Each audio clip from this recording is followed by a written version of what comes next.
Good morning, guys. I'm here in the balcony. I just want to have sunlight for a while. For how many minutes? Before I go out to buy something in the grocery. So that I can have vitamin D.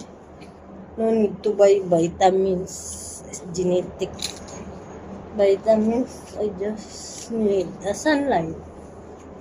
The normal, natural sunlight. Even 5 minutes or 10 minutes only. I just want to have sunlight here in the balcony. Happy Monday, everyone. I need to go out. I'm going to buy something what I need for today. Today's cooking.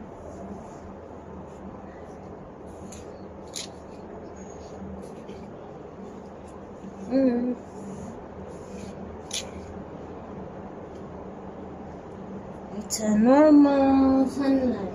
It is good for body.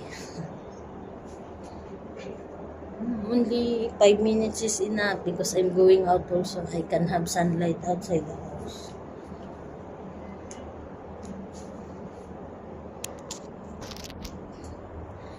That one is the sun, but it's not